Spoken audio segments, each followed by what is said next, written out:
불교 경전 중의 왕이라 불리는 경전, 바로 묘법 연화경입니다. 흔히 줄여서 법화경이라고도 부르죠. 도대체 어떤 내용이 담겨 있길래 수천 년 동안 수많은 사람들에게 깨달음을 주었을까요? 묘법 연화경의 뜻을 풀이하면 이렇습니다. 연꽃과 같은 미묘한 법을 담은 경전. 연꽃은 진흙탕 속에서 자라지만 결코 그 더러움에 물들지 않고 아름다운 꽃을 피웁니다. 이처럼 우리도 혼탁한 세상 속에 살고 있지만 누구나 가슴속에 부처가 될 수 있는 씨앗을 품고 있다는 것. 이것이 바로 묘법 연화경이 전하는 핵심 메시지입니다. 묘법 연화경은 총 28개의 품, 즉 28개의 장으로 이루어져 있습니다. 부처님이 이 땅에 오신 진정한 이유부터 모든 생명이 존귀하다는 감동적인 가르침까지 그 방대하고 신비로운 이야기를 이제부터 하나씩 풀어보려 합니다. 제1품 서품부터 제28품 보현보살권 발품까지 누구나 이해하기 쉽고 재미있게 들려드릴 겸 지친 마음의 위로가 되고 삶을 살아가는 지혜가 되는 시간. 묘법 연화경 28품의 긴 여정, 지금 바로 함께 떠나보시죠. 불교 경전의 정수라 불리는 묘법 연화경.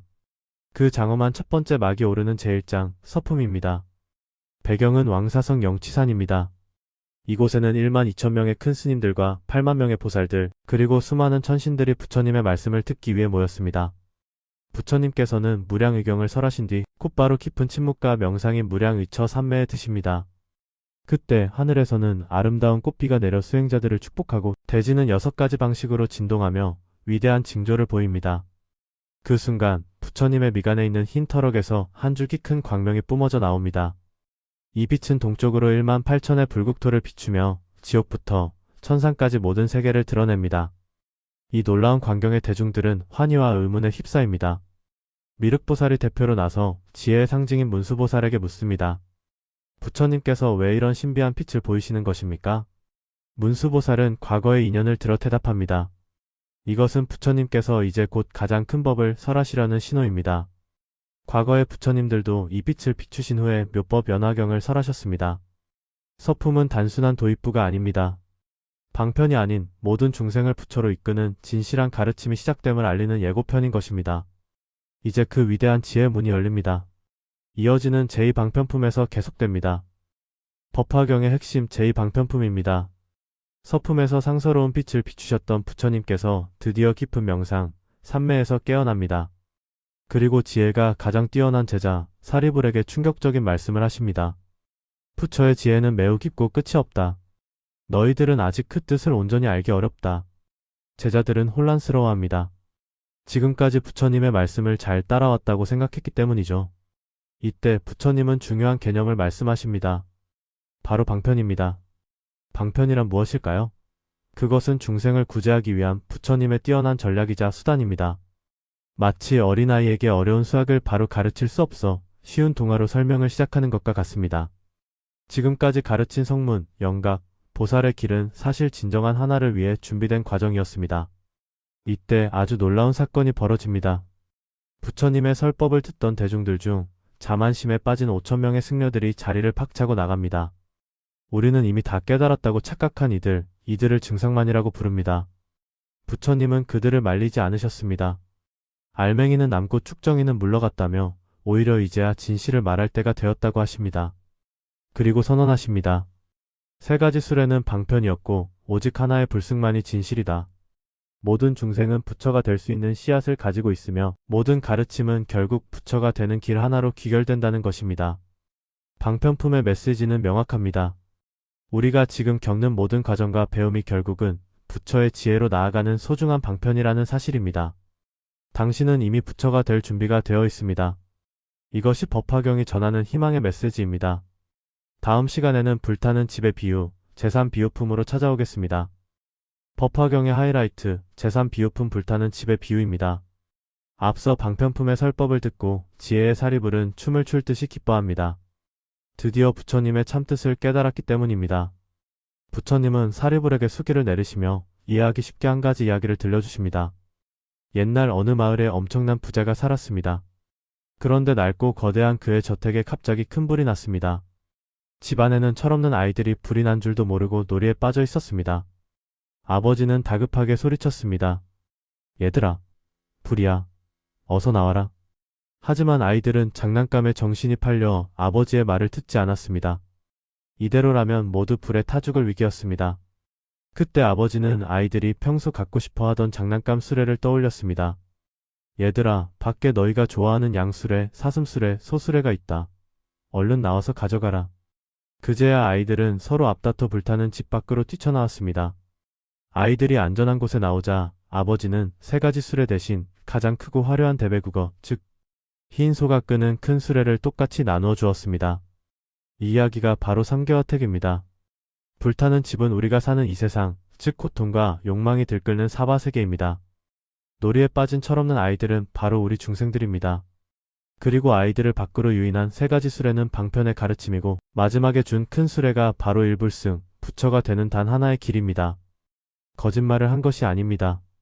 아이들을 살리기 위한 아버지의 지혜였습니다. 부처님은 우리를 구하기 위해 때로는 엄하게, 때로는 부드럽게 방편을 쓰시지만 결국 우리 모두를 저 크고 훌륭한 수레에 태워 깨달음의 세계로 인도하려는 것입니다. 불타는 집에서 뛰쳐나올 용기, 그리고 부처님을 믿는 마음. 그것이 비유품이 우리에게 주는 교훈입니다.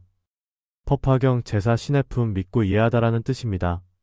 앞선 비유품에서 불타는 집 이야기를 들은 마하가섭을 비롯한 4대 제자들은 큰 감동과 함께 눈물을 흘립니다. 그리고 부처님께 자신들의 심경을 한 편의 이야기로 고백합니다. 바로 돌아온 아들의 비유입니다. 옛날 어린 나이에 집을 나가 수십 년을 떠돌던 아들이 있었습니다. 아들은 가난과 배고픔에 지쳐 거지꼴이 되어 여기저기 헤맸습니다. 반면 아버지는 큰 부자가 되어 잃어버린 아들을 애타게 찾고 있었습니다. 어느 날 아들은 우연히 아버지가 사는 으리으리한 저택 앞을 지나게 됩니다. 화려한 집과 위험 있는 아버지의 모습을 본 아들은 겁을 잔뜩 집어먹습니다. 나 같은 거지가 있을 곳이 아니다. 잡혀가면 큰일이다. 아들은 도망치려 했습니다. 아버지는 한눈에 아들을 알아보고 사람을 보냈지만 아들은 너무 놀라 기절해 버리고 맙니다. 아버지는 깨달았습니다. 아들의 마음이 너무 비천해져서 나의 재산을 감당할 준비가 안 되었구나. 아버지는 전략을 바꿉니다. 허름한 차림의 하인을 보내 똥을 치우면 돈을 주겠다고 아들을 꼬십니다. 아들은 그제야 안심하고 그 집에서 오물을 치우는 일을 하며 20년을 보냅니다. 아버지는 그런 아들을 멀리서 지켜보며 때로는 다가가 격려해 주었습니다. 세월이 흘러 아버지가 세상을 떠날 때가 되었습니다. 아들의 마음도 제법 당당해졌습니다. 아버지는 친족과 국왕을 모두 불러 모으고 마침내 진실을 밝힙니다. 여러분, 이 사람이 바로 내 잃어버린 아들입니다. 나의 모든 막대한 재산을 이 아들에게 물려주겠습니다. 거지였던 아들은 생각지도 못한 엄청난 보물을 얻게 된 것입니다. 이 이야기에서 아버지는 부처님, 가난한 아들은 바로 우리들 제자들입니다. 그리고 20년간 똥을 치운 고된 일은 번뇌를 없애기 위해 수행했던 지난날의 과정이었습니다. 제자들은 고백합니다. 저희는 똥 치우는 일당 작은 깨달음에 만족하며 살았습니다. 그런데 부처님께서는 저희를 위해 최상의 깨달음이라는 엄청난 유산을 숨겨두고 계셨습니다. 우리는 스스로를 작고 초라하게 여길지 모릅니다. 하지만 부처님은 이미 알고 계십니다. 우리가 바로 우주를 상속받을 위대한 부처의 아들이라는 사실을 말이죠. 자신을 믿으십시오. 당신은 생각보다 훨씬 더 크고 귀한 존재입니다. 법화경 제5 약초유품입니다. 이번에는 아주 아름답고 평화로운 자연의 비유가 펼쳐집니다. 상상해보세요. 거대한 먹구름이 온 하늘을 뒤덮습니다. 그리고 세상 모든 곳에 촉촉하고 시원한 비를 뿌립니다. 이 비는 산꼭대기나 깊은 골짜기나 차별 없이 똑같이 내립니다. 물의 맛도 오직 한 가지입니다. 그런데 땅 위의 풍경은 저마다 다릅니다. 이름 모를 작은 풀꽃도 있고 약재로 쓰이는 귀한 약초도 있고 하늘을 찌를 듯 거대한 나무도 있습니다. 놀라운 점은 이것입니다. 내리는 비는 분명 똑같은데 그 비를 맞는 식물들은 제각기 다른 모습으로 자라납니다.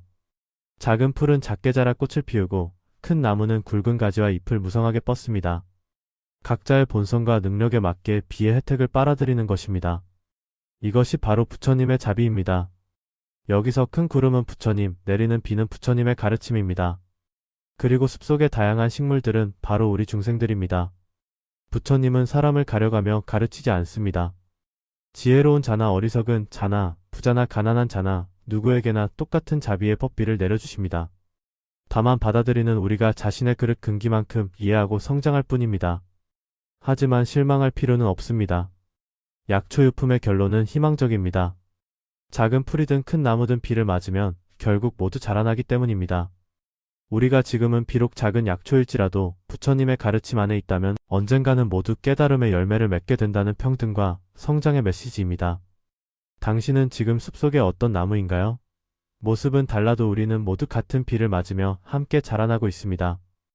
법화경 제육 수기품, 드디어 제자들이 인가를 받는 시간입니다. 수기란 부처님이 제자에게 내려주는 확실한 미래의 예언입니다. 너는 미래에 언제 어떤 이름의 부처가 될 것이며 너의 나라는 어떠할 것이다 라고 보증수표를 찍어주는 것과 같습니다.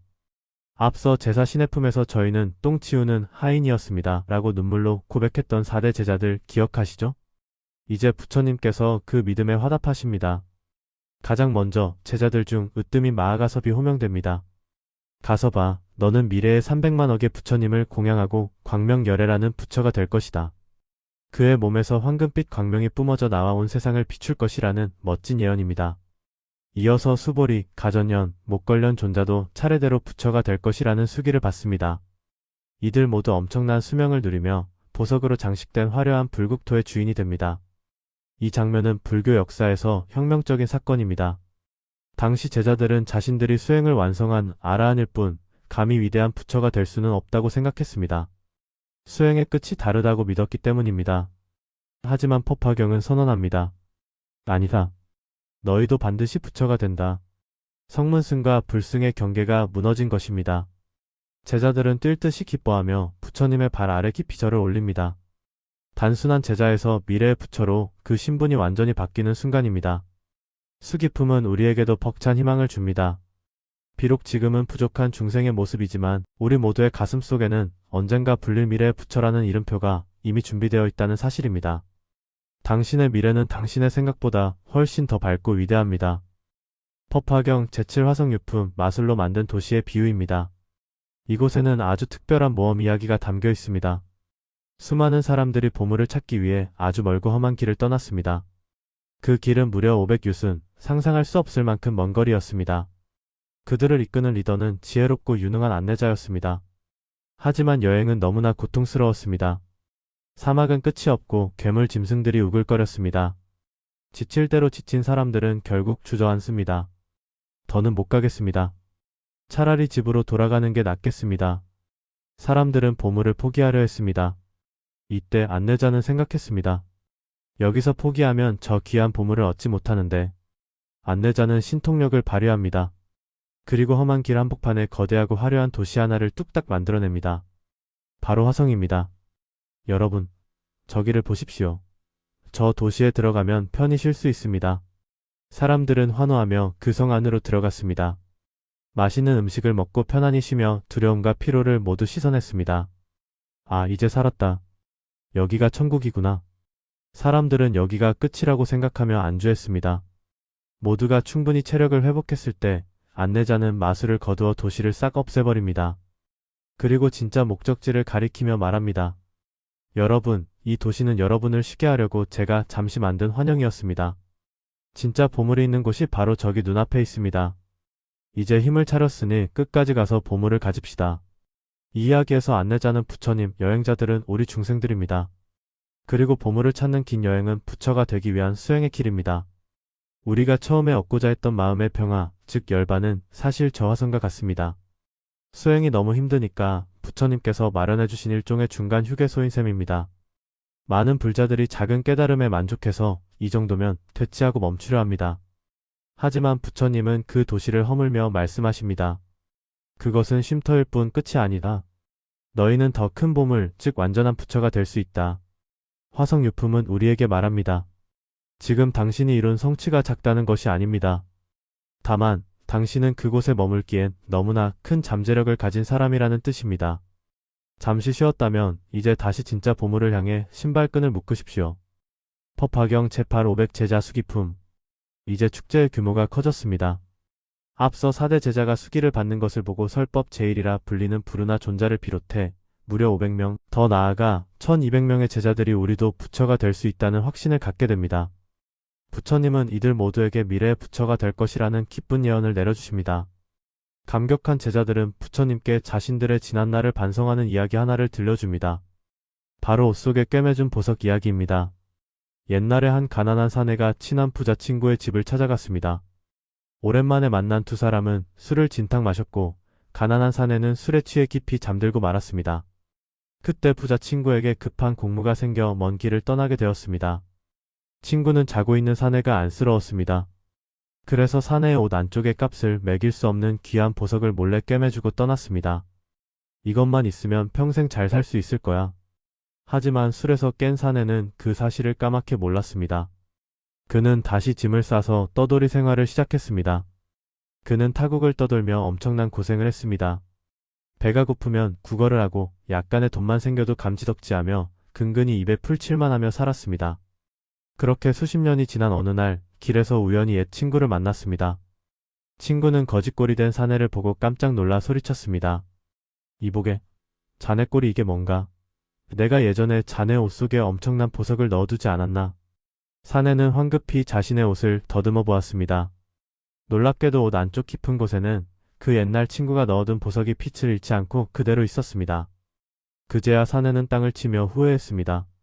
내 몸에 이런 보물을 지니고도 그토록 구차하게 살았다니.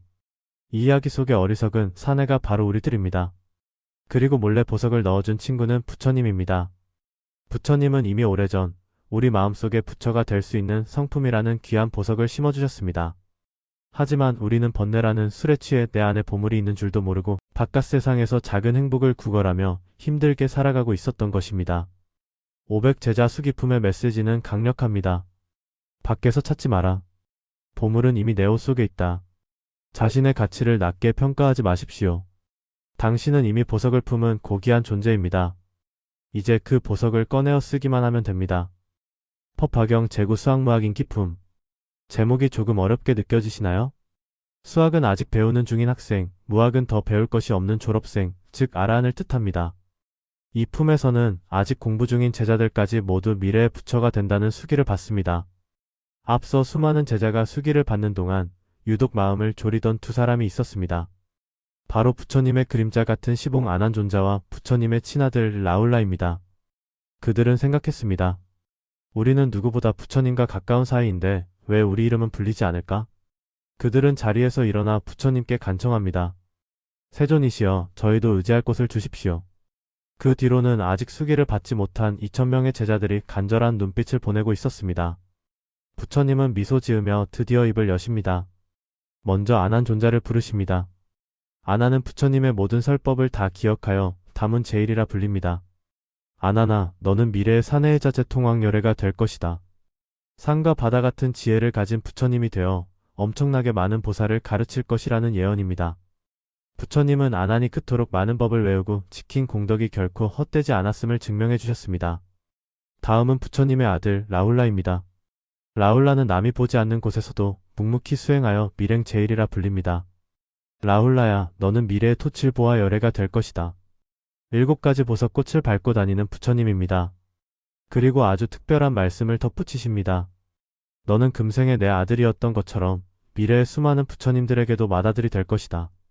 부처님의 아들이라는 부담감을 안고 살았던 라울라에게 그것은 짐이 아니라 위대한 사명임을 알려주신 것입니다.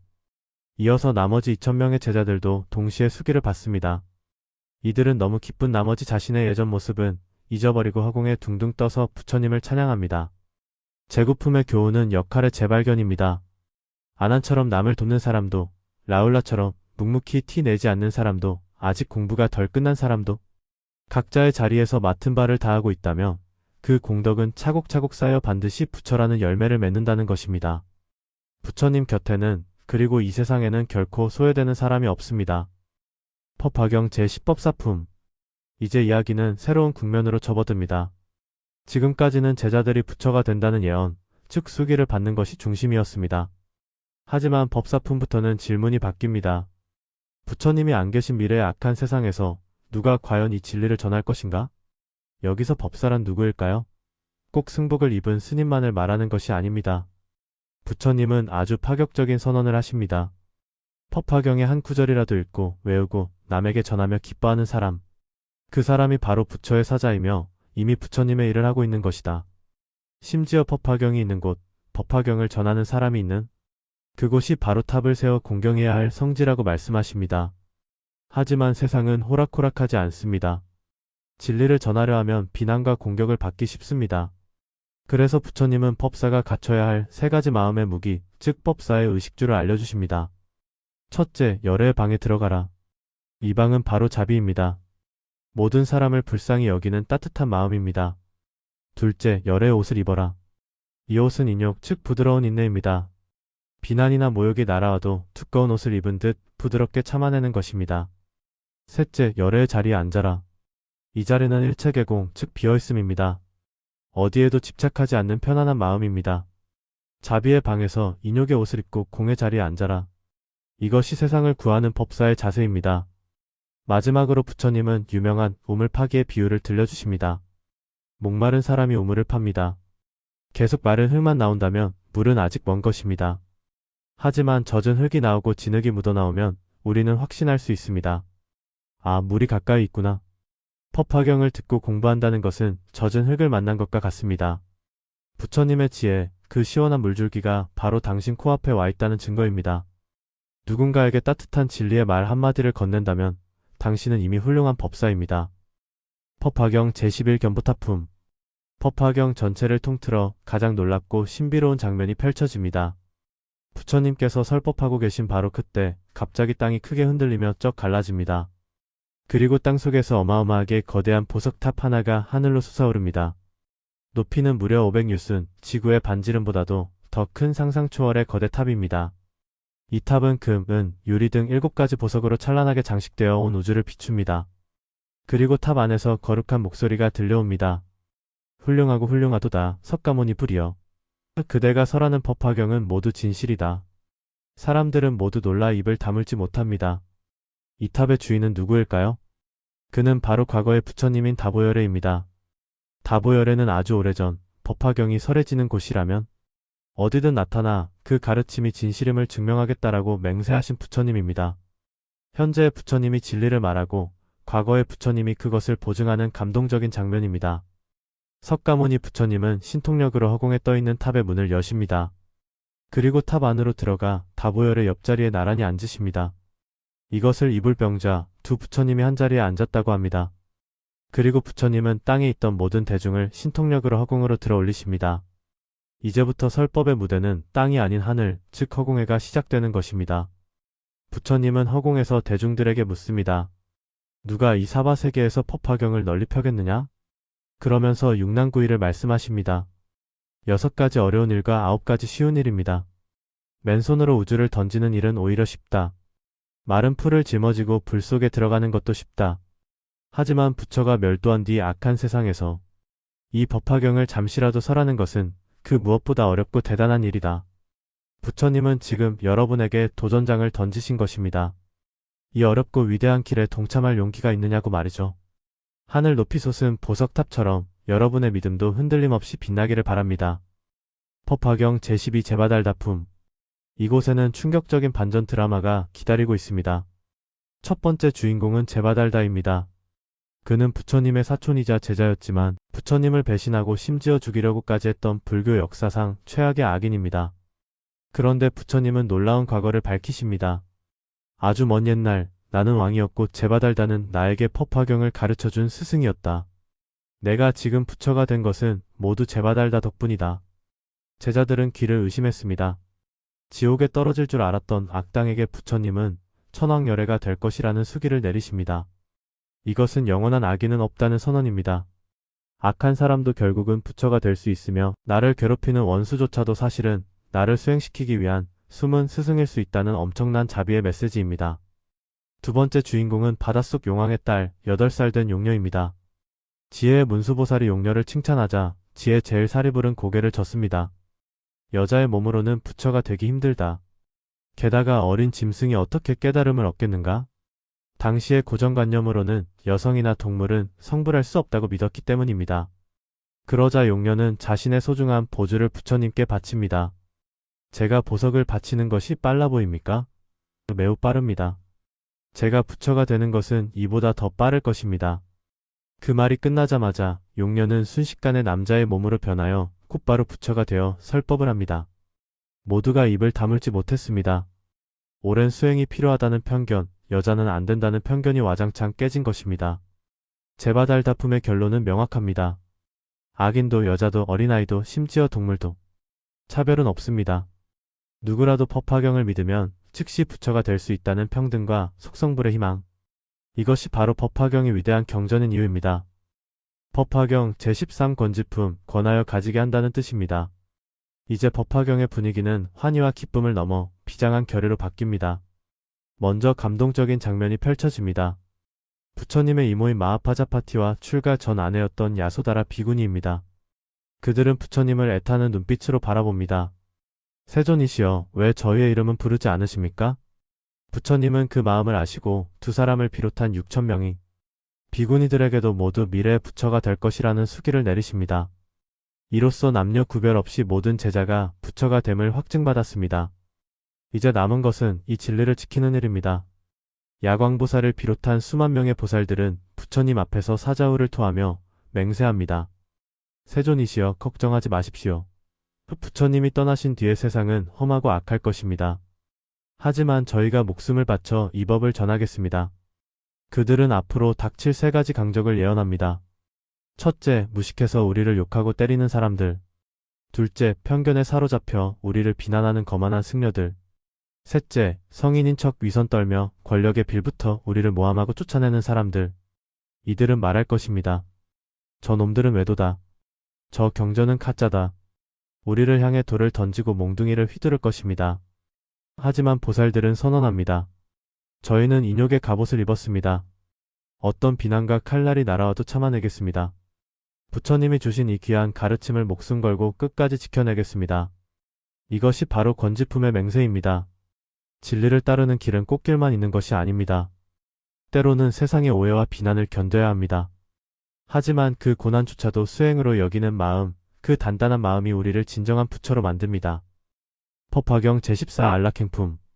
편안하고 즐겁게 수행하는 법입니다. 앞선 권지품에서 제자들은 돌을 맞고 욕을 먹어도 참겠다고 비장하게 맹세했습니다. 문수보살은 걱정이 되어 묻습니다.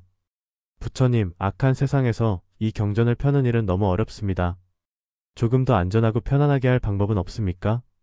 부처님은 미소 지으며 몸과 마음을 보호하는 4가지 수칙, 즉 사안락행을 알려주십니다. 첫째, 행동을 조심하십시오. 권력자나 폭력적인 사람, 유흥에 빠진 사람을 멀리하고 항상 차분하고 조용한 곳에 머무르라는 것입니다. 위험한 곳에는 애초에 가지 않는 것이 지혜입니다. 둘째, 말을 조심하십시오. 남의 결점을 들추거나 비난하지 마십시오. 너는 틀렸고 내가 맞다며 논쟁하지도 마십시오. 오직 진리를 찬탄하는 말만 하기에도 시간은 부족합니다. 셋째, 마음을 조심하십시오. 다른 사람이 잘 되는 것을 질투하지 마십시오. 저 사람은 아직 멀었어라고 무시하지도 마십시오. 모든 사람을 부처님처럼 공경하는 마음을 가지십시오. 넷째, 서원을 세우십시오. 아직 이 법을 모르는 사람들이 불쌍하구나. 내가 반드시 부처가 되어 저들을 구해주리라. 이런 큰 자비심을 가지면 누가 괴롭혀도 화가 나지 않습니다. 부처님은 이 가르침의 소중함을 전륜성 왕의 상투 속 보석 이야기로 들려주십니다. 천하를 다스리는 강력한 왕이 있었습니다. 왕은 전쟁에서 공을 세운 장군들에게 땅도 주고 집도 주고 금은 보화도 아낌없이 주었습니다. 하지만 오직 하나, 자신의 상투 속에 숨겨둔 가장 귀한 보석만은 누구에게도 주지 않았습니다. 이것은 왕의 상징이기 때문입니다. 하지만 전쟁이 완전히 끝나고 가장 큰 공을 세운 장수가 나타나자 왕은 마침내 상투를 풀어 그 귀한 보석을 그에게 주었습니다. 이 보석이 바로 법화경입니다. 부처님은 그동안 수많은 가르침을 주셨지만 부처가 되는 가장 핵심적인 비밀인 법화경만은 아끼고 아껴두셨습니다. 이제 여러분이 온갖 어려움을 이겨내고 진정한 믿음을 갖게 되었기에 부처님은 마침내 상투를 풀어 이 최고의 보석을 여러분에게 주시는 것입니다. 남을 비난하지 않고 마음의 평화를 지키며 묵묵히 가는 길. 그것이 가장 빠르고 안전하게 보석을 얻는 길입니다. 법화경 제15종지용 출품. 땅을 찢고 솟아오르다라는 뜻입니다. 법화경의 스케일이 우주급으로 커지는 결정적인 장면이 펼쳐집니다. 앞서 다른 우주에서 온 수많은 보살들이 부처님께 제안했습니다. 세존이시여, 고생하지 마십시오. 저희가 남아서 이 법화경을 지키고 전하겠습니다. 그런데 부처님은 단호하게 거절하십니다. 그만두어라. 그대들은 필요 없다. 이 땅에는 이 경전을 지킬 나의 제자들이 따로 있다. 그 말씀이 떨어지자마자 갑자기 삼천대천 세계의 대지가 엄청난 소리를 내며 쩍 갈라집니다. 그리고 그 갈라진 땅 틈에서 수없이 많은 보살들이 솟아오르기 시작합니다. 1000명, 10,000명 수준이 아닙니다. 숫자를 셀 수 없을 만큼 엄청난 무리입니다. 그들의 몸은 황금색으로 빛나고 모두 부처님과 똑같은 30 이상 80 종호의 위엄 있는 모습을 하고 있습니다. 이들을 이끄는 4명의 위대한 리더, 상행, 무변행, 정행, 알리팽 보살이 부처님께 공손히 합장합니다. 이 엄청난 광경을 보고 미래의 부처님인 미륵보살조차 너무 놀라 말문이 막힙니다. 도대체 이 위대한 분들은 누구입니까? 어디서 오셨으며 누구에게 배우셨습니까? 부처님은 충격적인 대답을 하십니다. 이들은 모두 내가 오래전부터 가르친 나의 제자들이다. 미륵보살은 도저히 믿을 수가 없었습니다. 세존이시여, 부처님께서 깨달음을 얻으신 지는 겨우 40여 년밖에 안 되었습니다. 그런데 저 보살들은 수억 년은 수행한 듯한 모습입니다. 이것은 마치 25살 된 새파란 청년이 100살 넘은 노인을 가리키며 이 사람이 내 아들이다라고 우기는 것과 같습니다. 도대체 어떻게 된 일일까요? 짧은 생을 사신 부처님이 어떻게 이토록 오랫동안 수많은 제자를 길러낸 것일까요? 이 거대한 미스터리는 땅속에서 솟아난 보살들, 즉 보나보살의 등장으로 시작됩니다. 이들은 외부에서 온 구원자가 아닙니다. 바로 우리 내면 깊은 곳, 땅속에 이미 잠재되어 있던 우리의 본래 불성을 상징합니다. 진리는 밖에서 구하는 것이 아니라 내 안에서 솟아올라야 한다는 것을 보여줍니다. 그리고 이제 25살 청년과 100살 노인의 모순을 해결할 법화경 최고의 비밀이 다음 장에서 밝혀집니다. 법화경의 절정, 제16 열애 수량품. 열애의 수명을 헤아리다라는 뜻입니다. 앞선 15품의 미스터리 기억하시나요? 어떻게 25살 청년이 100살 노인들의 아버지일 수 있는가? 미륵보살의 이 질문에 대해 부처님은 드디어 엄청난 진실을 선언하십니다. 그대들은 내가 왕궁을 나와 수행을 하고 보리수 아래에서 깨달음을 얻었다고 생각한다. 하지만 그것은 방편일 뿐이다.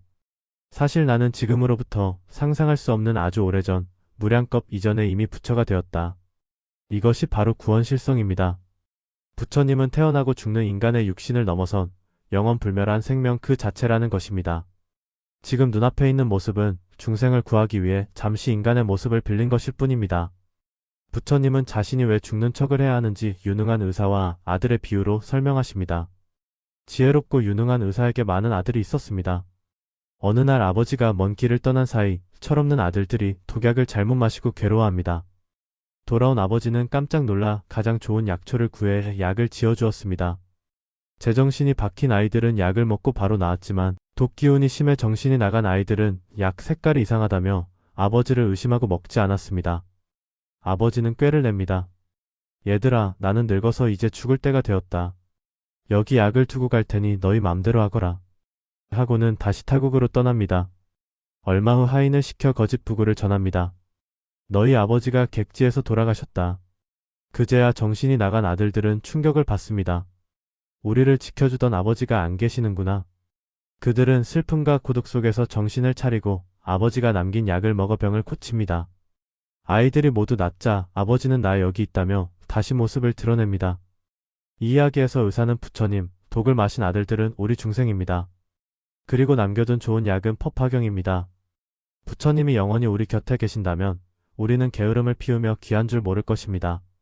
그래서 부처님은 열반이라는 충격요법을 통해 우리에게 그리움과 간절함을 심어주시는 것입니다. 하지만 기억하십시오. 부처님은 실제로 떠나신 적이 없습니다. 영원한 수명을 가지고 지금 이 순간에도 이곳 영취산에서 설법하고 계십니다. 열애 수량품의 메시지는 감동적입니다.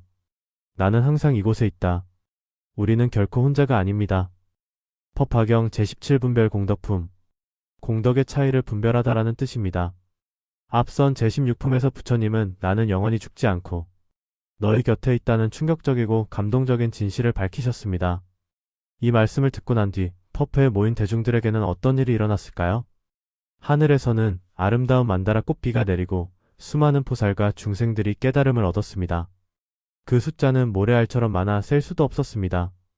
부처님은 그 공덕의 크기를 아주 구체적으로 비교해 주십니다. 상상해 보십시오. 어떤 사람이 80만억 겁이라는 엄청난 시간 동안 금, 은, 유리 같은 7가지 보석으로 멋진 절을 짓고 탑을 세웁니다. 그리고 수많은 사람에게 보시를 합니다. 이 사람의 공덕 얼마나 클까요? 아마 계산기로도 계산할 수 없을 만큼 어마어마할 것입니다. 하지만 부처님은 단언하십니다. 어떤 사람이 부처님의 수명이 영원하다는 말을 듣고 단 한 번이라도 그렇구나 하고 믿는 마음을 낸다면 그 공덕이 탑을 세운 공덕보다 100배, 1000배, 아니 비교할 수 없을 만큼 훨씬 더 크다. 충격적이지 않나요?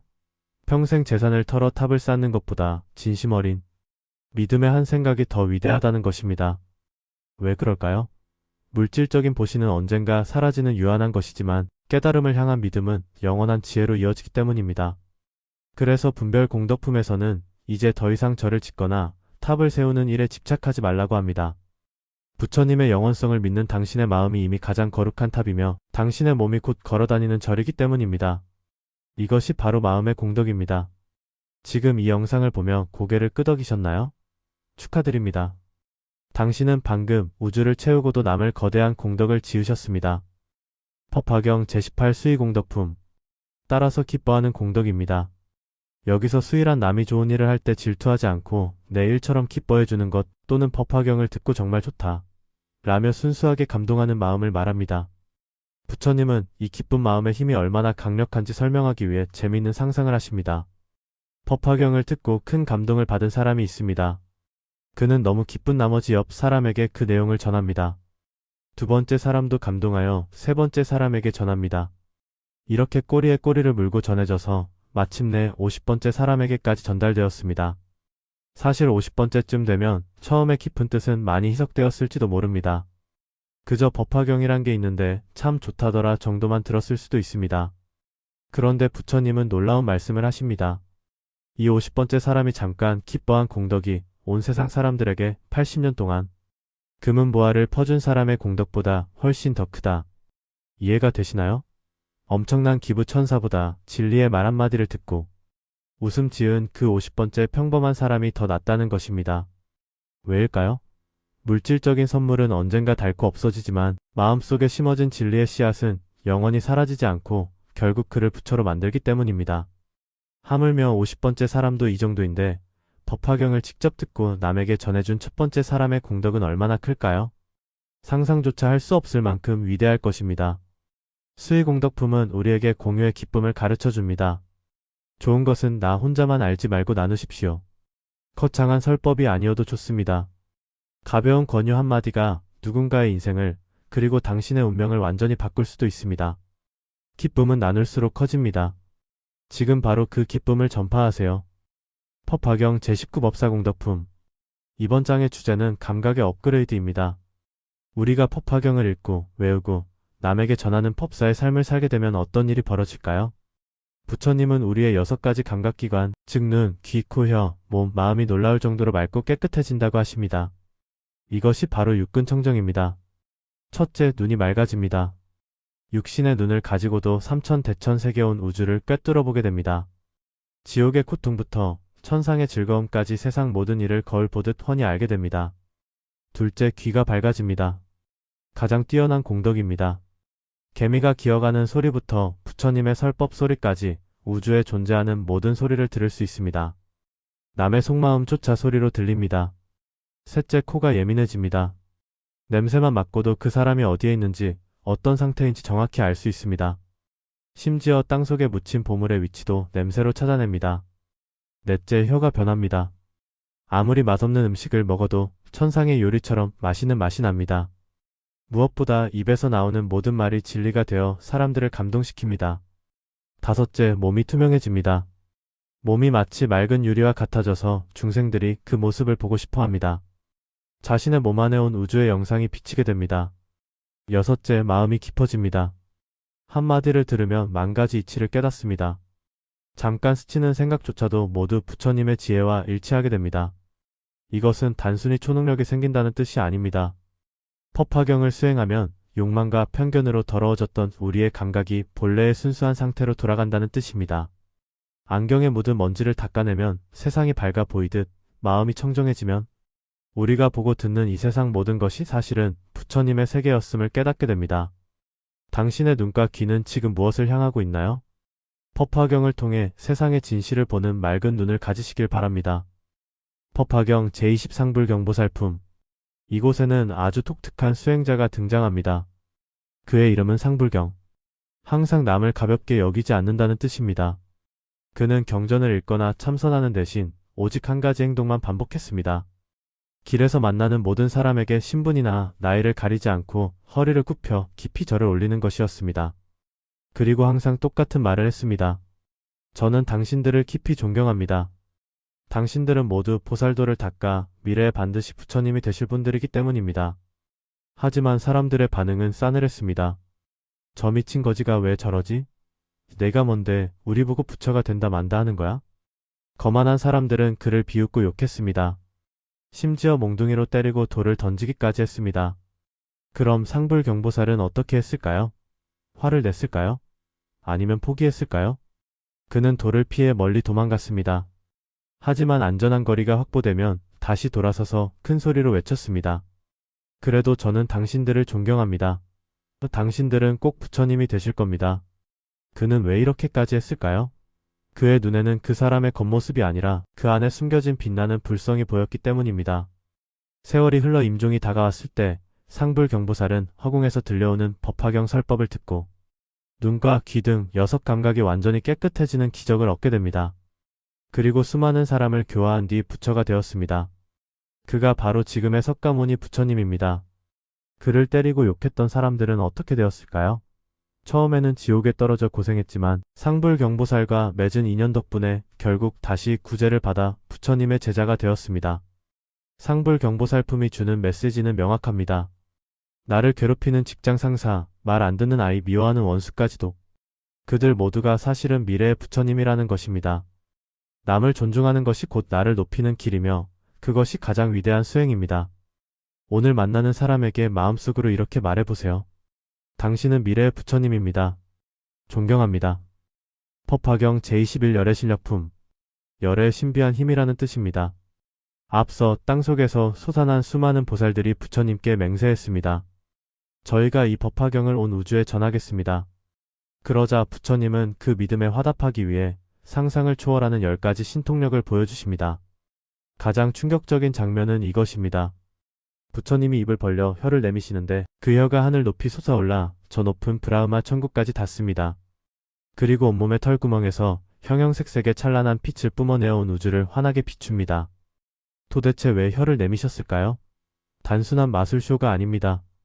고대 인도에서는 거짓말을 하지 않는 사람의 혀는 넓고 길다는 믿음이 있었습니다. 즉 혀가 하늘까지 닿았다는 것은 내가 설한 법화경에는 단 하나의 거짓도 없다는 가장 강력한 진실의 증명입니다. 부처님은 말씀하십니다.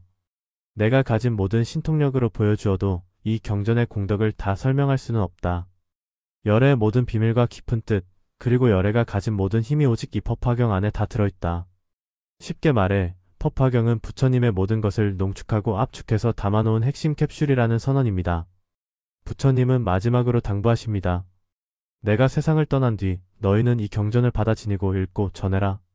이 경전이 있는 곳이라면 어디든 그곳이 숲이든 나무 아래든 집이든 상관없다. 그곳이 바로 부처님이 깨달음을 얻은 도량이며 부처님이 열반에 드신 곳이다.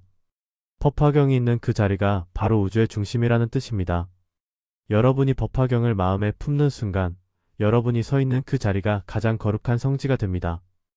법화경 제22 총루품. 부탁하여 맡긴다는 뜻입니다. 법화경의 대단원을 마무리하는 거룩한 이양식이 거행됩니다. 부처님은 법좌에서 일어나 신통력으로 오른손을 뻗으십니다. 그리고 무수히 많은 보살들의 정수리를 일일이 쓰다듬어 주십니다. 이것을 마정숙이라고 합니다. 부모가 사랑하는 자식의 머리를 쓰다듬듯 스승이 제자를 인가하는 최고의 애정 표현입니다. 부처님은 간곡하게 말씀하십니다. 내가 지난 무량한 세월 동안 어렵게 얻은 이 최상의 깨달음을 이제 너희에게 모두 맡기노라. 너희는 이 법을 널리 펴서 끊어지지 않게 하여라. 아직 이 법을 듣지 못한 중생이 있다면 너희가 자비로운 마음으로 잘 설명해 주어라. 그것이 곧 나에게 그리고 모든 부처님께 은혜를 갚는 길이다. 이 말씀을 들은 수많은 보살들은 가슴이 벅차올랐습니다. 그들은 일제히 3번이나 외치며 맹세합니다. 세존이시여, 명령하신 대로 하겠습니다. 명령하신 대로 하겠습니다. 조금도 걱정하지 마십시오. 이 맹세의 소리가 온 우주를 뒤흔들었습니다. 이로써 부처님은 자신의 할 일을 다 마치셨습니다. 진리의 횃불은 이제 스승의 손을 떠나 제자들의 손으로 넘어갔습니다. 부처님은 증명을 위해 와주셨던 다보열애와 수많은 분신, 부처님들에게 이제 각자 편안하게 본래의 나라로 돌아가십시오라고 말씀하십니다. 하늘에 떠있던 보배탑도 제자리로 돌아가고 법회는 다시 땅 위로 내려옵니다. 총루품은 우리에게 묻습니다.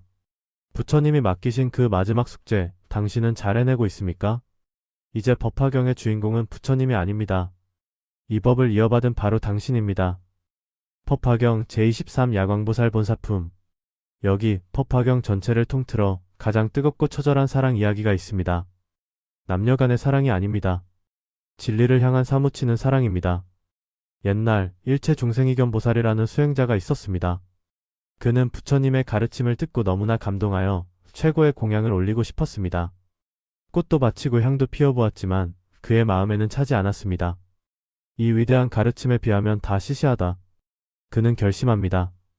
내 몸을 바쳐 부처님을 공양하겠다. 그는 향유를 마시고 온몸을 기름으로 적신 뒤 스스로 자신의 몸에 불을 붙였습니다. 이것이 바로 소신공양입니다. 그가 몸을 태운 빛은 무려 1200년 동안이나 온 우주를 환하게 비췄습니다. 부처님은 그를 칭찬하셨습니다. 이것이야말로 진정한 정진이며 참된 법공양이다. 몸이 다 타버린 보살은 그 공덕으로 다시 태어납니다. 하지만 부처님이 열반에 드시려 하자 그는 다시 한번 자신의 투파를 태워 공양합니다. 그 시간만 72,000년이었습니다. 주변 사람들이 팔이 없는 그를 보고 슬퍼하자 보살은 맹세합니다. 내 마음에 조금의 후회도 없다면 내 투팔은 다시 생겨날 것이다. 그 순간 그의 몸은 원래대로 돌아왔고 더욱 황금빛으로 빛났습니다. 이분이 바로 훗날의 야광보살입니다. 하지만 이 품의 결론은 반전이 있습니다. 부처님은 우리에게 몸을 태우라고 하지 않으십니다. 오히려 이렇게 말씀하십니다. 손가락을 태우고 몸을 태우는 공덕이 크지만 이 법화경의 한 구절을 받아 지니는 공덕이 그보다 훨씬 더 크고 뛰어나다. 야광보살품의 진짜 메시지는 이것입니다. 육신을 태우는 고통조차 이겨낼 만큼 간절한 마음으로 진리를 구하라는 것. 그리고 나의 가장 소중한 자아를 태워 세상을 밝히는 등불이 되라는 것입니다. 세상의 온갖 번뇌와 병을 고치는 왕, 야광보살은 지금 묻고 있습니다. 당신은 무엇을 위해 당신의 삶을 태우고 있습니까? 법화경 제24 묘음보살품. 아름다운 소리의 보살이 등장합니다. 이번 장은 마치 SF 영화나 거대한 오케스트라 공연을 보는 듯합니다. 부처님께서 이마의 빛을 동쪽으로 비추시자 저 멀리 다른 은하계인 정광장엄국의 모습이 드러납니다. 그곳에는 묘음보살이라는 위대한 분이 살고 있습니다. 그는 석가모니 부처님께 인사를 드리기 위해 이곳 사바세계로 오려고 합니다. 그가 움직이자 온 우주가 6가지로 진동하고 하늘에서는 7가지 보석으로 된 연꽃이 비처럼 내립니다. 가장 놀라운 것은 소리입니다. 아무도 연주하지 않는데 공중에서 수만 개의 악기가 저절로 울려 퍼지며 아름다운 천상의 음악을 연주합니다. 드디어 도착한 묘음보살의 모습은 압도적입니다. 그의 키는 42,000유순, 상상할 수 없을 만큼 거대하고 아름다운 황금빛 몸입니다. 이곳의 보살들은 그의 위엄에 비하면 작은 아이와 같았습니다. 그는 왜 묘음이라 불릴까요? 그는 세상의 모든 소리를 통해 중생을 구제합니다. 그리고 중생을 구하기 위해서라면 무려 34가지의 다양한 모습으로 변신합니다. 때로는 왕의 모습으로, 때로는 스님의 모습으로, 부자, 거지, 어린아이, 심지어는 지옥의 중생까지 상대방의 눈높이에 딱 맞는 모습으로 나타나 법화경을 설해줍니다. 묘음보살품이 우리에게 주는 메시지는 아름답습니다. 이 세상에 들리는 아름다운 음악, 누군가의 따뜻한 말 한마디, 바람소리와 물소리까지 우리를 위로하고 깨닫게 하는 모든 좋은 소리가 사실은 묘음보살이 우리를 구하기 위해 보낸 신호일지도 모른다는 것입니다. 묘음보살은 잠시 방문하여 부처님께 공양을 올리고 다시 화려한 음악과 함께 본래의 별로 돌아갑니다. 마치 짧지만 강렬했던 우주 대스타의 공연처럼 그는 우리 마음에 깊은 울림을 남기고 떠났습니다. 당신은 오늘 어떤 묘한 소리를 들으셨나요? 법화경 제25 관세음보살 부문품. 법화경에서 가장 대중적이고 가장 많은 사랑을 받는 베스트셀러입니다. 우리가 절에 가면 습관처럼 부르는 이름, 관세음보살, 관세음보살. 도대체 관세음은 무슨 뜻일까요? 세상의 모든 소리를 눈으로 보듯이 살핀다는 뜻입니다. 여기서 소리는 즐거운 노래가 아닙니다. 고통에 빠진 중생들의 비명과 신음입니다. 무진의보살이 부처님께 묻습니다. 세존이시여, 관세음보살은 왜 그런 이름을 가졌습니까? 부처님은 말씀하십니다. 만약 수없이 많은 중생이 괴로움을 겪을 때 일심으로 관세음보살의 이름을 부르기만 하면 그 즉시 그 소리를 듣고 모두 구해주기 때문이다. 이것이 관음신앙의 핵심입니다. 복잡한 이론이나 수행이 필요 없습니다. 그저 간절하게 이름만 부르면 됩니다. 효능은 구체적이고 강력합니다. 거대한 불 속에 갇혀도 타지 않고 깊은 물에 떠내려가도 얕은 곳을 만나며 칼이나 몽둥이, 사나운 짐승, 심지어 눈에 보이지 않는 귀신조차도 관세음보살의 이름을 부르는 사람을 해치지 못합니다. 또한 아이를 갖지 못하는 사람이 기도하면 지혜롭고 복덕 있는 아이를 점지해 주십니다. 어떻게 이 모든 게 가능할까요? 관세음보살은 보문, 즉 넓은 문을 가졌습니다. 그는 33가지의 다양한 모습으로 변신합니다. 당신에게 엄한 스승이 필요하면 스승의 모습으로, 부드러운 친구가 필요하면 친구의 모습으로, 때로는 아이나 부녀자의 모습으로 나타나 당신의 눈높이에 맞춰 손을 잡아줍니다. 우리는 살면서 감당하기 힘든 두려움과 외로움을 만납니다. 그때 관세음보살은 우리에게 두려움을 없애주는 선물을 주십니다. 어머니가 우는 아이를 품에 안으면 아이의 울음이 뚝 그치듯 관세음보살을 생각하는 것만으로도 우리 마음속 불안은 사라집니다. 관세음보살 보문품의 메시지는 따뜻합니다. 혼자라고 울지 마라. 내가 항상 너의 소리를 듣고 있다. 가장 힘들 때 마음속으로 그 이름을 불러보세요. 이미 구원은 시작되었습니다. 법화경 제26 다란이품. 이제부터는 강력한 영적 방어막이 펼쳐집니다. 다란이란 무엇일까요? 모든 선을 기억하고 악을 막아내는 신비한 힘을 가진 주문을 말합니다. 앞서 관세음보살님이 자비로 우리를 구해주셨다면 이번에는 여러 보살과 하늘의 신들이 강력한 주문을 선물하며 우리를 철통같이 경호합니다. 가장 먼저 야광보살이 나옵니다. 세존이시여, 법화경을 믿는 사람을 위해 제가 다란히 주를 말하겠습니다. 하고는 신비한 주문을 읊습니다. 이어서 용시보살이 나오고 동쪽과 북쪽을 지키는 사천왕들이 나와 연달아 수호의 주문을 바칩니다. 이 주문을 외우면 야차나 악기가 감히 법사의 털끝 하나도 건드리지 못할 것입니다. 다란이 품의 하이라이트는 뜻밖의 존재들입니다. 바로 심라찰려입니다. 이들은 원래 사람을 잡아먹는 무시무시한 10명의 여자 귀신들입니다. 그런데 이들조차 어머니인 귀자모신과 함께 나타나 부처님께 맹세합니다. 저희도 법화경을 읽는 사람을 옹호하겠습니다. 그들이 편안함을 얻게 하고 모든 독과 해로움이 사라지게 하겠습니다. 그리고 아주 살벌하고 강력한 경고를 날립니다. 만약 누군가 우리 법사를 괴롭힌다면 그의 머리를 조각내어 아리수 나무 가지처럼 7조각이 나게 만들겠다. 무섭게 들리시나요? 하지만 내 편이라고 생각하면 이보다 더 든든할 수가 없습니다. 악명 높은 귀신들조차 법화경 앞에서는 든든한 보디가드가 되는 것입니다. 다란이 품은 우리에게 자신감을 줍니다. 당신이 바른 마음으로 살아가려 노력한다면 보살님들은 물론이고 하늘의 신들과 심지어 무서운 귀신들까지도 당신의 편이 되어 지켜줄 것입니다. 우리는 결코 약하지 않습니다. 우주 최강의 경호부대가 지금 당신 곁을 지키고 있습니다. 법화경 제27 묘장엄왕본사품. 이번 이야기의 주제는 가족입니다. 옛날 묘장엄이라는 왕이 있었습니다. 그에게는 지혜로운 왕비와 2명의 훌륭한 아들이 있었습니다. 왕비와 2 아들은 깊은 불심을 가지고 있었지만 가장인 왕은 불교를 믿지 않았습니다. 오히려 삿된 종교에 깊이 빠져 있었습니다. 어느 날 부처님께서 법화경을 설하신다는 소식을 듣고 왕비와 2 아들은 왕을 모시고 가고 싶었습니다. 하지만 왕의 고집은 꺾을 수가 없었습니다. 나는 그런 거 안 믿는다. 너희나 가거라. 어머니는 아들들에게 말합니다. 너희가 아버지를 위해 신통력을 좀 보여드려라. 말로 해서는 듣지 않으시니 기적을 보여드려야겠다. 그러자 2 아들은 하늘로 솟아올랐습니다. 그리고 허공을 평지처럼 걸어다니며 몸 위쪽에서는 물을 뿜고 아래쪽에서는 불을 뿜는 기적을 행했습니다. 몸을 크게 했다가 작게 하고 벽을 통과하는 자유자재한 모습을 보여주었습니다. 이 놀라운 광경을 본 왕은 입이 딱 벌어졌습니다. 도대체 너희 스승이 누구냐? 누구에게 배웠기에 이런 능력을 가졌느냐? 아들들은 공손히 대답합니다. 저희 스승님은 부처님이십니다. 지금 보리수 아래에서 법화경을 설하고 계십니다. 아버지, 저희와 함께 가시지요. 아들들의 효심과 신통력에 감동한 왕은 마침내 고집을 꺾고 온 가족과 함께 부처님을 찾아가 제자가 되었습니다. 그리고 나중에 나라까지 동생에게 물려주고 출가하여 살라수왕불이라는 부처가 됩니다. 이 품에서 부처님은 말씀하십니다. 이 2 아들은 사실 과거의 훌륭한 포살들이었다. 아버지를 구제하기 위해 일부러 그의 아들로 태어난 것이다. 이것이 바로 선지식, 즉 좋은 벗의 인연입니다. 우리는 흔히 부모가 자식을 가르친다고 생각합니다. 하지만 때로는 자식이 부모의 스승이 되기도 합니다. 나를 힘들게 하는 가족 혹은 나를 돕는 가족. 그들 모두가 사실은 나를 깨달음의 길로 이끌기 위해 인연을 맺은 귀한 선지식일지도 모릅니다. 가족의 손을 잡고 함께 진리를 향해 나아가는 것, 그것이 가장 아름다운 가정의 모습입니다. 법화경의 마지막 제28 보현보살권 발품. 보현보살이 수행을 권하다라는 뜻입니다. 긴 여정의 끝에서 가장 강력한 수호자가 등장합니다.